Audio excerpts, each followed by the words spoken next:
তুফানের পর রায়হান রাফির সঙ্গে নতুন ছবিতে যাচ্ছেন শাকিব খান, তেমন গুঞ্জনই চলছে। ছবির নাম কি তাণ্ডব হতে চলেছে?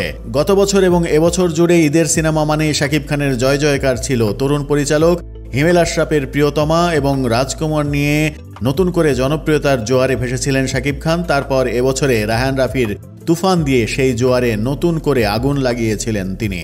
নতুন করে দর্শক টেনেছে সিনেমাটি, দেশে বিদেশে সমাদৃত হয়েছে। সিনেমা মুক্তির পরপরই ঘোষণা দিয়েছিলেন তুফান 2 নির্মিত হবে, সেটি আগামী ঈদে মুক্তি পেতে পারে, কিন্তু আপাতত সেটা হচ্ছে না বলে জানিয়েছেন শাকিব খান। তাহলে রায়হান রাফি এবং শাকিব জুটির নতুন কিছু কি হবে না?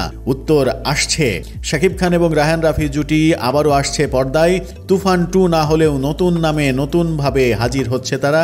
নতুন সিনেমাটির নাম তাণ্ডব। গতকাল বাংলাদেশ চলচ্চিত্র শিল্পী সমিতিতে সিনেমার নাম নিবন্ধিত হয়েছে।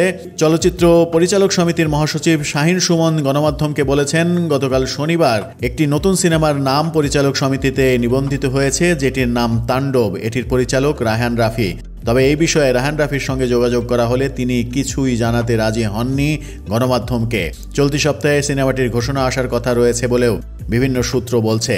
সিনেমাটি আসন্ন ঈদুল আজহায় প্রেক্ষাগৃহে মুক্তির সম্ভাবনাও রয়েছে।